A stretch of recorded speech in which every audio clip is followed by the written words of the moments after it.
Hey everyone, my name is Billy Carando. Sorry for being just a little bit late, ran into a couple of technical issues, but we are getting started now. So I'll just go ahead and get into it. As mentioned, my name is Billy Carando. This is Kansas City Jug, and we are very excited to, whoops, as always, had some feedback from the live stream on my side. So very excited to have DaShaun Carter here, our very own DaShaun Carter, as he's also based in Kansas City. And he's going to be given his presentation, do the login page first, but I'll leave it to him to introduce himself and his presentation. So a few announcements. Again, welcome to the Kansas City Java Users Group. For some reason, I'm having an issue with my screen refresh on streams. I need to figure that out, but I'll do that later. So we always want to thank our sponsors, CRL for covering our meetup fees, and YRC Freight for hopefully at some point we'll be getting back to in-person here. And maybe hopefully they'll be able to host us again. But from when they did, we still thank them. So some Java news for the month. So the first release candidate of JDK 8 was published earlier this week, or was it late last week? And things are, of course, still on schedule for a release for JDK 18 on March 22nd. Since we've gone to the 6-month release, or since Oracle has gone to the 6-month release, or since Oracle OpenJDK has gone to the 6-month release cycle all the way back with JDK 10, been very consistent with actually releasing on that date. And that continues, and that provides a lot of consistency then for the Java ecosystem as well. And probably one of the biggest things, though not in JDK 18, but here coming up pretty soon in JDK 19 or maybe 20, we'll actually start to see Loom being added into the main line of it. Now, note when I say Loom, and for those who aren't familiar, Project Loom is about adding what's called virtual threads to the Java, to the base JDK. And what virtual threads are is, instead of when you have to create a thread to like run a separate process or parallel process, or if you're having like a web server, every time like a new connection is made, a new thread is used to run the connection. Instead, Project Loom provides virtual threads for that. And it can allow for a greater expansion of thread usage and parallelization, which is very beneficial for developers, much less resource usage. Oh, hi, Michael. And it should really, one of the things Brian Getz, the language architect for Java, has said is like, there's a good chance Loom will kind of just completely destroy the need for reactive programming in the Java ecosystem, which is pretty nice because at least personally, I've been pretty resistant to learning about it. But yeah, so we should start to see some of those bits being added into the main line of JDK. These will, of course, be incubation and preview features initially. So it's still going to be at least a few more releases afterwards before we start to see, actually them being full normal features that you will be using in production. As far as releases, for other things, the only one I particularly wanted to note it, or at least remember to note, is Spring Boot 3. Their first milestone was reached also within like the past month or so. And what's kind of really big about that is, if you haven't heard, Spring Boot 3 and then also Spring 6, the baseline for them will be JDK 17 and Jakarta EE9. And Jakarta EE9 is the one that has all the big namespace change to it as well, which despite, as simple as that sounding, did take a lot of work from the Jakarta team. So that will also be big. So that should be released here, obviously, kind of sometime later this year, probably September or maybe December, because that's when Spring 1 is happening. But, that'd be pretty big. JDK 17 is a pretty big deal. There's a whole lot of new changes in it that have been added between JDK 8 and JDK 17. Other news, not a whole lot, but we do have some conferences coming up. Dev Nexus, and actually we're seeing a return to in-person. But the two big ones I wanted to point out is Dev Nexus, which will take place from April 12th to 14th down in Atlanta. And then, of course, our own KCDC, which will take place from August 8th to 10th here, of course, in Kansas City. So definitely consider both of those. We should have another great Java track along with our other tracks we have at KCDC this year. And DevNexus is really one of the premier Java conferences out there. So, it's both pretty cheap, relatively close by, plenty of direct flights between here in Kansas City to Atlanta. So definitely check out that conference. Actually, I'll be there myself. So, if you have something to say to me in person, you can say to it then. Anything we miss? There's a couple of minute delay here. I'll wait for a moment and actually go ahead and bring in DaShaun as well. Hey, DaShaun. So yeah, let us know if there's anything we missed or wanted to share. Otherwise, are you kind of ready as well for me to share your screen? Yeah, I suppose. Yeah. Okay. All right. So yeah, we'll wait a moment or two to see if anyone has anything to share. But awesome. Yeah, if not, yeah, okay. I don't think anyone has anything to share. So with that said, the floor is yours. And thank you again for coming here to present. All right. I'm going to figure out how to, I'm in a new role. And let me switch back here. I have to find my speaker notes because I think they've left me. So let me hit this button. There they are. Yeah, we're going to do the login page first. Today is my 60th day or 905th, depending on how you look at it. I spent some time at Redis, but I'm at VMware. Before that, I was at MedZero, and before that, I was at Garmin. So yes, I'm here in Kansas City. I'm still trying to figure out this new role. So I'm going to prefer that it's interactive, ask questions. Please ask questions along the way. And I'll also have time for Q&A at the end. Getting features to production, I love it. It's a great feeling. The thing that I've kind of adopted along the way is mean time to dopamine. The idea, like as a developer, part of developer excitement and enjoyment is getting things to production. And yeah, I'm working on it. And that's a metric that I think is valuable. Remember that, mean time to dopamine. But security is usually an afterthought. Security is one of those things where I've run into it enough times because I put it as an afterthought. I've run into it enough times where it's made me down, not dopamine, opposite feeling. But I've done that, and I'm just trying to get better. But I also, not everybody's in a highly regulated industry, but we still have to be practicing these things that we need to do better. So today's talk, it's purpose for me. I enjoy watching live coding on Twitch. Like I spend more time watching Twitch and YouTube live than I do regular TV. So lots of people are building their products and they're doing it live. And I've seen it so many times where, hey, we've done all these cool things, but there's still no user. Like I can log into their sample site and I'm an anonymous user. And that it's frustrating. I think maybe for this audience, that seems like we could probably do better. But this is specific. It's an answer to that. It's one of those things that I oftentimes will drop into the chat while they're doing this, like, hey, where's the login page? Like, what are the different user roles? As you're going, doing your side projects, you're looking for investment. It matters. They're going to ask you when they do their audit, they're going to ask you how you've implemented security. So this is really just a response to things that I've seen out in the community. And yeah, it's going to be short and sweet. I want you to take your empty but secured services to production. If you're doing a startup, always do it on the laptop first. But if you're in large org and you're trying to move, you want to get to production, we've learned about iterating, doing small things, small batch, instead of doing a bunch of work, getting to production, and then having to redo it. Baby steps. Take your thing to production. Everything is shifting left, including security. And yeah, gone are the days when security was somebody else's responsibility. So yeah, it's a thing. DevSecOps, maybe you've heard of it.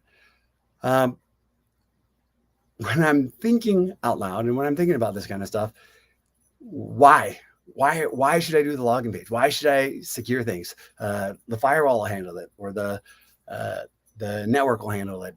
It's an internal app only. And this is a great quote. It's made me think. You should be on a project long enough to see the consequences of your decisions. This is all from experience, not just my experience either. It's from experience with hundreds of customers around the globe. These are the things that we're doing today in order to develop modern software faster. There's a solid book called Accelerate. And in that book, they talk about 4 key metrics. Deployment frequency, how fast, how often are you doing things? The lead time for change, how long does it take? If the boss comes in and says, hey, you got to make this change, how long does it take? Mean time to resolution, common one for a lot of orgs. How long does it take to fix a problem? And how often the change failure rate is? How often do you deploy things that are broken? How often did a deployment have an issue? But then again, mean time to dopamine. It's another metric that I want you to pay attention to. So these are some of the things that we're going to have to do. You're out there trying to get investors. We have to add new roles. Like maybe you have an auditor role. User statuses are going to change, compliance changes, regulatory changes, etc. These are some of the things that as developers, we've got to concern ourselves with. Like I said, I am deliberately practicing to build better software faster. And now I'm asking you to do the same by focusing on the login page first. I'm more comfortable in the back end. Somebody pointed out recently, it's interesting that a lot of times when you hear somebody refer to themselves as a full stack developer, they're typically front-end guys are a lot more comfortable saying I'm a full stack developer. I don't know why that is. I can dibble dabble on the front end, comfortable doing the front end, but I'm more comfortable doing the back end. So I'm not building UI or login pages. I'm not making anything pretty. That's just my default. I'm going to, head towards a service. So I want to just jump right into a demo. And if you've heard, maybe you've heard, there's this thing called start.spring.io. And we're going to go and generate an application here. One of the other cool things that I've seen a lot of companies or organizations doing is if I'm using start.spring.io regularly and my organization has certificates or libraries or things that need to be included in a bunch of applications, you can actually go and customize your own initializer. A lot of teams, a lot of mature organizations are doing that so that they can hit those 4 metrics, reduce the amount of errors that they're deploying. Sorry about that. They can they can deploy faster, they can deploy more often because those frameworks are built into the bootstrapping of those ideas and get into production.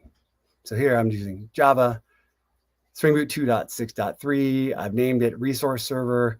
I am going to use Java 17 on this, and I've added a few dependencies. I'm going to add Spring Native. Hopefully I'll get to that. I'm going to add the Spring Boot actuator, OAuth 2 Resource Server, and Spring Web. And what that's doing is building the application. It gives me the POM that I need. So I'm going to go ahead and close and generate that. And to that new one, yeah, replace it. And then I'm going to open that up. Where am I at?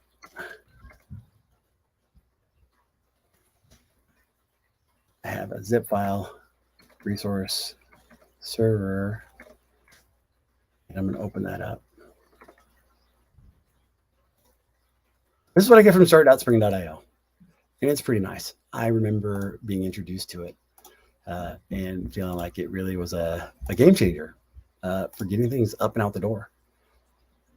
And if you don't know, Spring Boot is it's a wrapper. It's an extension on top of the Spring framework For me, it was really about having production ready services to take and have all the bells and whistles, making them production ready. So in this one, I'm just going to quick review. The actuator it was a big deal for me. Having a metrics endpoint, having a mappings endpoint, being able to see health, etc. That was a big deal. So out of the box, this application is just simple. There's nothing there. What I'm going to do first is I'm going to comment out the resource server. And I'm going to run this. Let's keep test. Do as I say, not as I do. Don't do this. Oops. I'm building it. Maven is included. I try not to install Maven on the boxes that I use. I'm going to ask. Oh, something's already running on 8080. Okay, let's change that. Because I know it's running on 8080. I'm going to say, hey, instead of 8080, this default, I'm going to put this on 8090, and we'll try it again.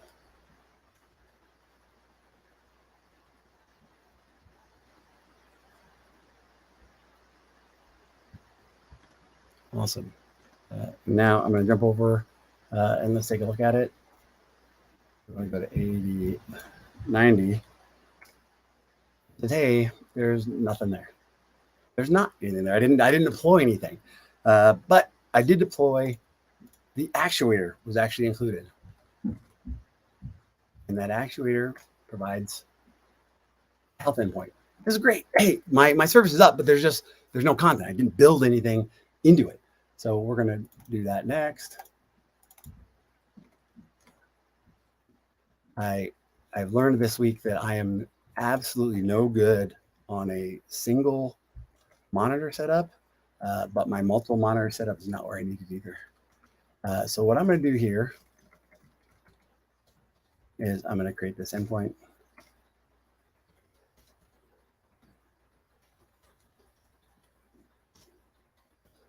Something simple, get mapping. And the cool thing is that Spring Boot has these nice integrations, common things that we're going to do. We're going to make it simple.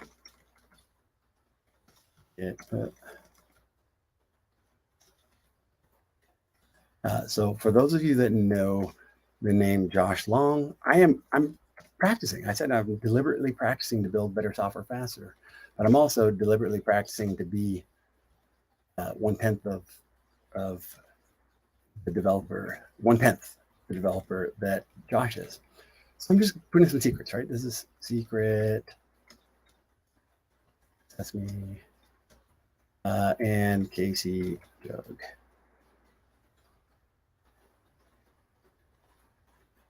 So that looks like, hey, now we have an endpoint.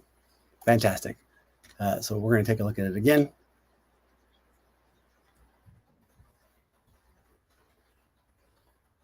Which that should come up in a sec. Cool. Not cool. It's not ready yet. It'll tell me, hey, I'm up. Now I've added messages endpoint. Hey, there's my secret. Those are my secrets. So here's the problem. I created a service and it's running. It's got Tomcat and everything is built in and it's ready to be deployed. I can push this onto Kubernetes or Cloud Foundry or whatever I need to do. But it's not secure. I'm exposing my secrets. It doesn't know who I am. And I don't like that. Right? This is where we find ourselves getting into problems. So the next thing I'm going to do is I'm going to add some more configurations. And yeah, I'm totally cheating by looking over here. What I'm going to do is, I totally forgot. I want to do management endpoints enabled by default. Yes. I also want to do management. I didn't put these in my notes. Management endpoints web. I Make the web available. Here we go. Exposure include. Let's show all of them. And is that the last thing I want to do? That's the last thing I'm going to do now. So the only changes that I'm making are I'm adding a couple of management endpoints. And I'm just going to show what that looks like. I'm going to show the rest of the endpoints that are included. The actuator. Ready to the next one. So remember, I took out the security piece. So this is still available. My actuator, it actually exposes a bunch of these things. Hey, my cache details, health path. If I had a data source in there, it'd give me health of the data source, metrics, etc. And this is a nice thing for mappings also. I like being able to see what I've exposed to the application. Like, hey, did I actually have that? So just cool little features. Again, I haven't done a whole lot of coding, but having these things out of the box was super duper valuable for me. But we're here to talk about security. So what we're going to do is jump back. And I'm going to put this back in. I said, do the login page first. Add security. So what this dependency is doing, it actually includes the regular Spring security. And Spring Boot likes to include sane defaults. So by adding this, it's going to be able to understand what's on the class path and figure out, hey, I see you got security here, so let's go ahead and make it secure. So the only change I'm making now, I got my management endpoints. I have a secret message endpoint. What I'm going to do now is just add security. Do the login page first.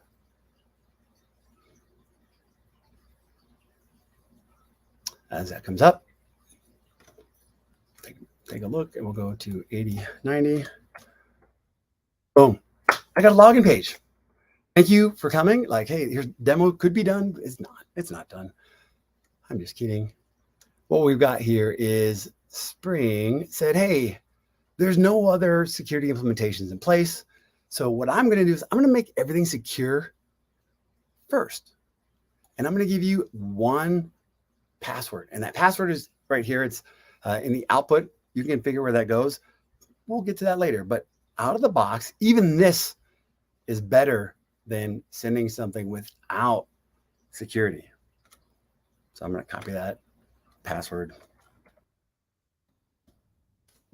Now I can log in. There's nothing at the root because our endpoint was messages.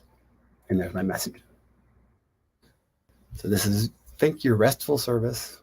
Simply adding a dependency wraps security around it by default. You also saw that you get a login page out of the box, a default login page. So that's awesome. So I'm going to pause right there.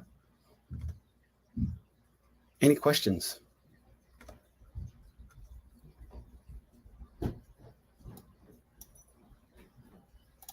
I'm trying to look at the chat.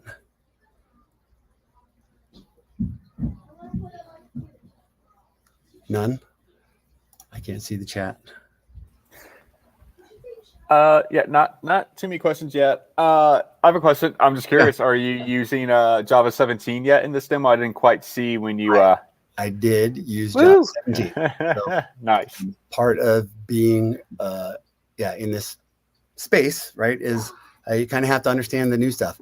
Like I said, I apologize. It's snow day today, so I'm gonna step right over and tell my kids to cool it for just 1 sec. I'll be right back. No problem. Yeah, and while he steps away for just a moment, if you have any more questions, I see one from Andrew. If you have any more questions, be sure to ask. And again, no dumb questions. DaShaun really, we talked about before, he really welcomes questions. He wants it to be interactive as possible.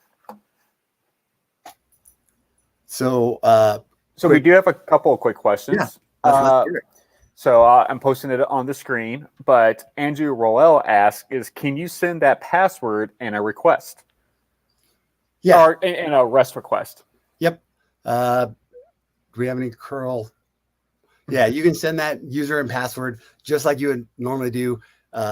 It's like the user at password, I believe. I don't know it off the top of my head, but yes, you can. Okay. It doesn't have to be through the web. Nice.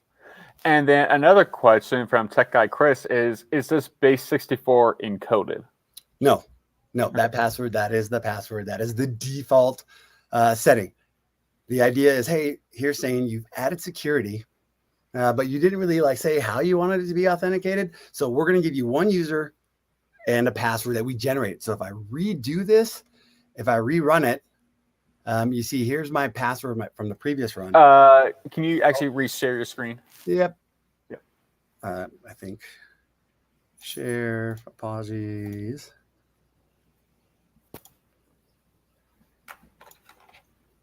Brighten up on my side as whoa. There we go. Can you see it? There we go. Awesome. Yeah, it's up there now. So this is the previous run. And if I rerun this, I'm going to kill the service. And I'm going to rerun it this time. It actually generates a new password. Makes it really difficult, right? That's going to be a hard one to guess. But it's generating a new password each time I run that service. So if I ran multiple instances of this service in cloud or Kubernetes or Scale or whatever, they're each going to have a different password. Not the best, but at least you're not exposing the secrets. Yes. Right. So take one step at a time. Yeah. Are you able to provide like your own like service or anything for the passwords and stuff like that though, Ben? Yeah. So that's a great question. And that kind of takes us to the next step. Oh, perfect. Unintentional setup. So with that, I will drop out and I will let you continue on then. One quick question. Yeah. If a question does come up, are you able to see the chat log, or would you like me to kind of hop in and I do not see the chat log. Okay. So would you like me to hop in? Yeah. Hop in. Okay, will do. I'll keep that in mind for the future. So yeah, if you have questions, post them and I'll send them to DaShaun. All right. With that, again, the flow is back to yours. So that's, as a back-end person, creating a RESTful service or React server or whatever, I want to pass it through the supply chain. I want to do that securely. And I want to make sure that I'm doing it safely. So on the other side, I still want to get to production quickly. I want to check those boxes. But again, I was trying to say, hey, check the boxes, make it secure, and then you can go. Even if that service is empty, the checks that are going to happen in a typical supply chain, they're not doing feature validation, right? It's okay to be version 0.0.1 in production. If your service is there, your resources are there, it's gone through the supply chain and you validated it. So again, those metrics that we care about, you don't have to do a lot of work before you get to production. Think test-driven development. If you can get to a milestone, like having a service implemented, there's also that concept of contracts. If you know what you're going to implement, 15-factor, the API first process, if you know what you're going to implement that contract, expose the API endpoints, stubs, and send it through. I want you to do that. I want you, once you have it secure, send it through your software supply chain. Get it to production, even if it's not doing any of the features that it needs to do. Someone just asked a question. Yeah. I don't want to mispronounce your name, so I apologize. But isn't it best to do OAuth login or some sort of outsource authentication? Absolutely, it is best to do it that way. So let's take a look at it. Tanzu Community Edition was released today. I spent a lot of time messing with that. So I'm going to kind of shortcut to some of this other stuff that I've done. Let's see what it says. Oh, here's these are the things that I ran. But I'm going to jump over. I want to set up a authentication server. So again, I should have gone over to start.spring.io. And what I would do is collect the same options. And this one is going to implement a database in memory right now, just to kind of do the example. But by having that JDBC dependency, I can do that. I'm adding one thing that I can't add from start.spring.io, the authorization server, but it's there. It's in Maven Central, and I've grabbed an H2 database. So this is what I would get from start.spring.io, and I will show you what I've done. Again, the practice trying to catch up is this is what I normally get. I'm going to enable web security. So this piece is the authorization server, and that authorization server is set up so that it has a form login, and it's going to do some things. Right now, it's creating a user one and a password. So this is my authorization server. It's doing this all in memory, that H2 database, and it's actually it's generating some keys as well. So that's an authorization server. And I'm going to go ahead and start that up. I'll show you one more thing. What this authorization server is doing is running on port 9000, and it's called author. So I'm going to Spring Boot run. Starting my authorization server. You bring up OAuth 2. This is specifically, the product was built. There was one long ago, and then it went away, but it needed to come back specifically for the OAuth 2.1 is why it was released. But this is a way for you to do OAuth authentication and security without having to do a third-party OAuth. You can have your own as an option for those internal services. Another question is, Michael was asking, I assume that Okta is supported? Yes, we could absolutely do Okta. Cool.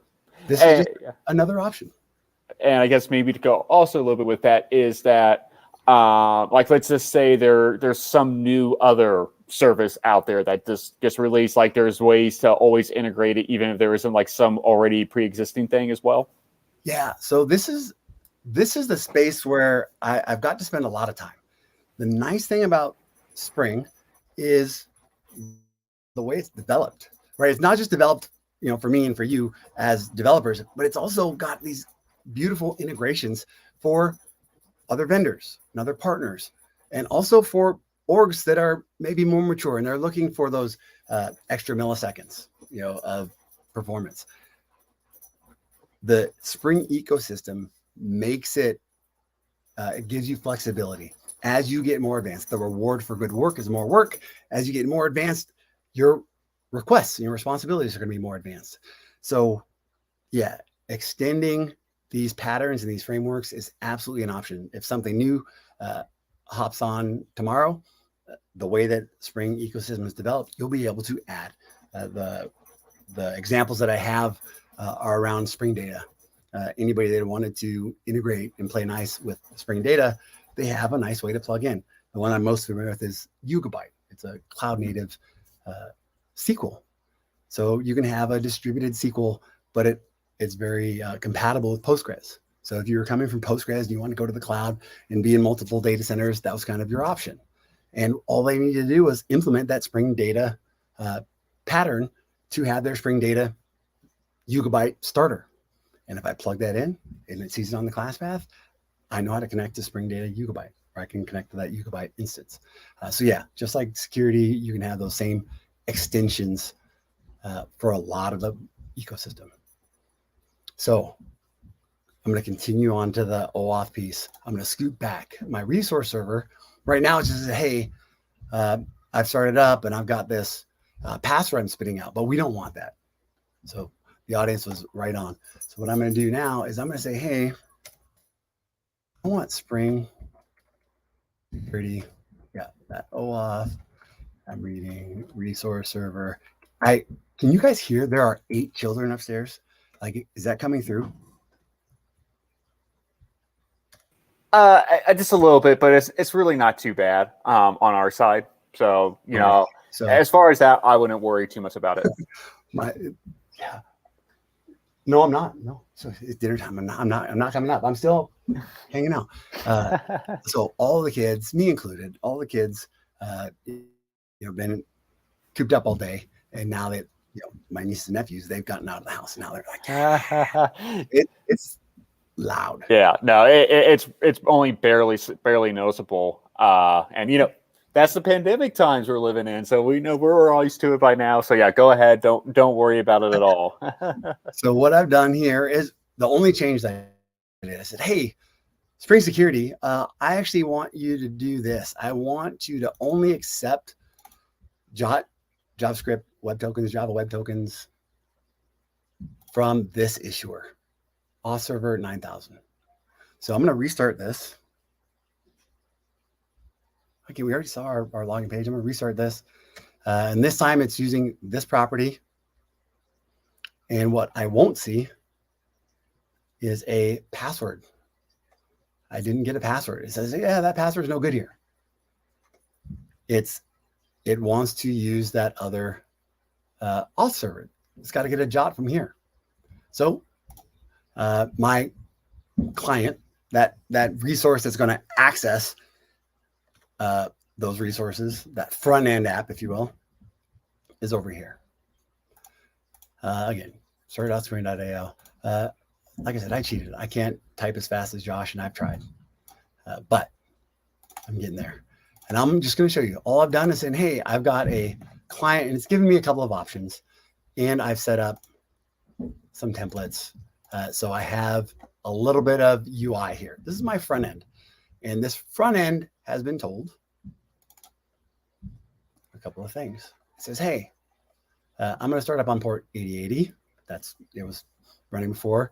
I'm using Timeleaf, and I've got a messaging client, and I also know my URLs. So this is my front end that's going to know the tricks on how to authenticate with that backend. But again, it's all Spring, and I wish I.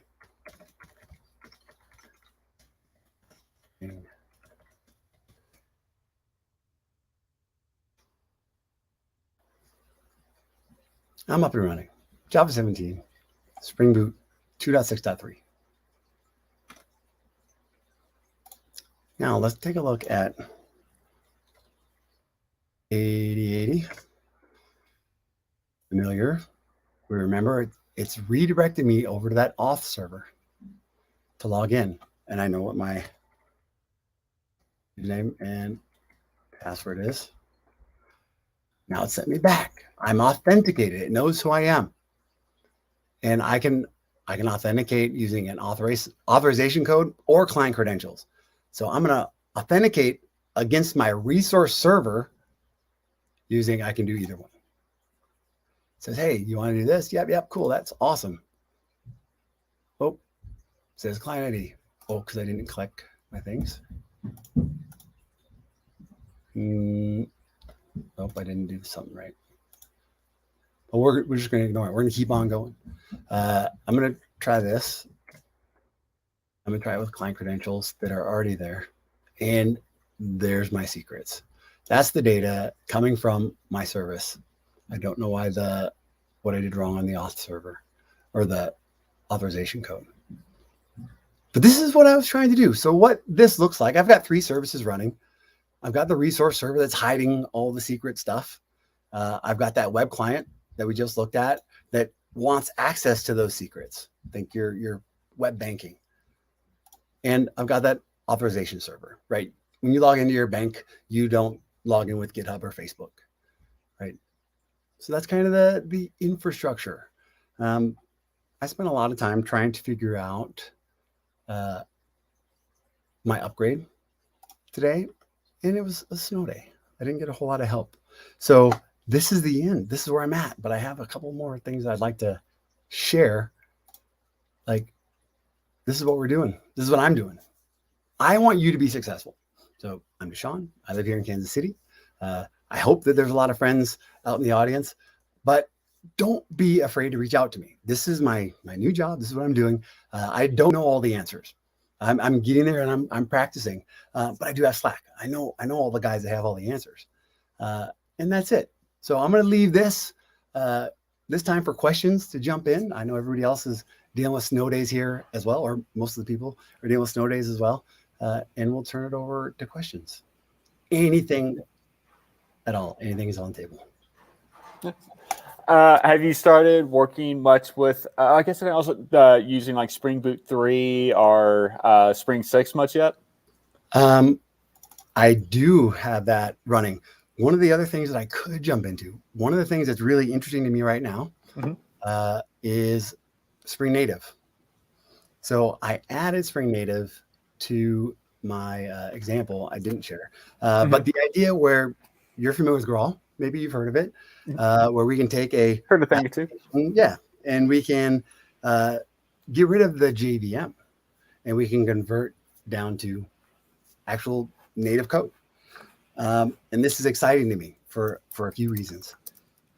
One, I've been there where I don't have a lot of resources available. So getting more out of the same resources is valuable. So Spring Native allows me to do that. Smaller image sizes, which allow me to deploy faster, allow me to start up faster when you get rid of those things. There's trade-offs. Everything is a negotiation, but reducing the size and exploring how can the native compiled images benefit me and orgs and you. Mm-hmm. So that's where I've spent a lot of time, more time on Spring Native than on Spring Boot 3 and Spring Framework 6. Nice. Yeah, no, Spring Native is going to be really awesome. And I heard that's also going to be kind of merged in with core Spring code. Is that correct? Or am I making that up? Was that a fever dream? My understanding is that Spring Framework 6 will no longer be backwards compatible. Like this is a big change. Yeah, so it's looking forward. The nice thing about the Java ecosystem in general is that it's kept up, right? Yeah. We hear it about every 2-3 months. Oh, Java's dead. Java's dead. There's a new I know. but it's the ecosystem, not just Spring, the entire ecosystem has done a pretty good job of keeping up and delivering the things that are needed in order to run modern software today. So yeah, that's what's happening. And awesome. So yeah, go ahead. Have a couple of questions. So Tech Guy Chris is asking, so is like the resource server, is that supposed to be like a database? He also asked another question a little bit later related to it, or what is the resource server? Is it a database or some server that loads data from a database and stores it there? That's a great question. And I didn't really go into it too well. This is kind of around a microservice architecture, but it didn't have to be. The resource server, it's something that's protecting something that needs to be protected, right? And it's an easy implementation to just say, hey, I want to make this stuff protected on the web, right? I'm exposing a service to the internet or to whatever network, and I want to make sure that it's protected. So that resource service could be any kind of service that you want, your customer service, your account service, your shopping cart, something that's protected. Great. That answers the question. And it'll probably sit in front of a database. One of the things we'll talk about is like, yeah, choosing the right back end for your service. But yeah, typically it'll sit in front of a database. Nice. Cool. All right. We'll give a few more minutes to see if anyone has any more questions. But yeah, you said 60 days into being DevRel. I know. 60 days in DevRel for sure. Yeah, it's an experience. I definitely remember when I first started doing that, and I empathize with what you're going through right now, having to get these presentations together, feeling like you're just drinking from 10 fire hoses from a waterfall all at once. And so the mode that I'm in, full transparency, is like I'm trying to get back into developer mode. I talked about the Spring Native and the things that I'm doing. This of the authentication piece is it's answering a question. It's trying to solve a problem in a certain part of the community, and it's a response. Just say, hey, here's the easy steps you can do. I want to have that simple example, and I want to practice it so I can get fast and I can deliver it like my good friend Josh. And that's the mode that I'm in. I'm literally practicing every day of walking through these demos and practicing hands-on keyboard. So it's been a while since I've been pushing things to production, but I've been pairing. I've been not fully away from keyboard. I've been pushing out demos and reference implementations, etc. So right now, the mode that I'm in is practicing to be a developer again. Yeah. And pushing things. So the Spring Native stuff. My home lab is no longer large Dell R710s. It's now Raspberry Pis. So this pushing things to production is a little bit different. Production looks a little bit different than it used to. And there's some challenge to overcome. And that's where I feel like I'm going to learn. That's the way for me. I'm not going to do things the way I used to do it. I'm having to take extra steps and know the cost of those extra steps in order to deploy things to a $15 Raspberry Pi. Yeah. I get it. And, to with Josh, he makes it look so easy when he's doing his live code demos, just going through. It's hard. I mean, I remember when I tried to do that a few times, it takes a lot of practice, a lot of effort to know all that. And then sometimes when you accidentally mess something up, you have to be able to okay, wait, no, I know what this error is. I forgot to set this value. Okay, I'm going to go quickly fix it. Yep. He's a machine. And I'm practicing. A lot of work. I'm not trying to get anything to any level that he's on. But if I can get a 10th of the way there, if I can, get through and develop 3 services in the same time that he develops one, I'll be happy. Or vice versa. I think I may have lost volume. Check 1 2. Check 1 2. I can hear you. Fortunately, sorry. Hopefully, I didn't lose volume. I guess you still hear me. Hopefully, everyone else hears me. Yeah. In the live stream, if someone could chime in just to make sure.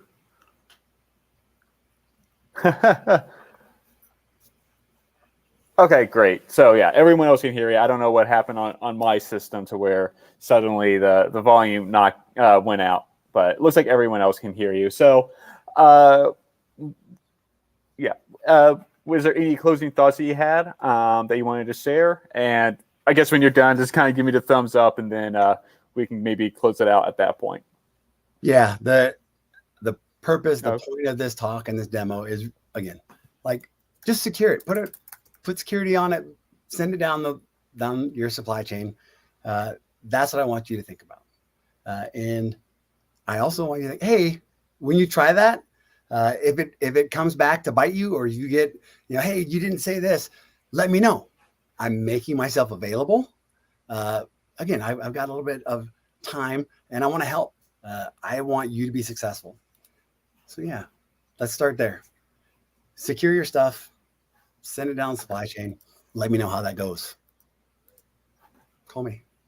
Cool. Actually, my volume just briefly came back and then went out again, but cool. All right. I thank you so much again, DaShaun, for coming. Thanks to everyone else for coming, and thanks for all the questions. It's really great when we get to interact with this. I know as a presenter, it helps when people are asking me questions. It tells me people are listening. So definitely continue to come, bring a friend as well. And we will hope to see you guys or see everyone next month. So, all right. Thank you. So long.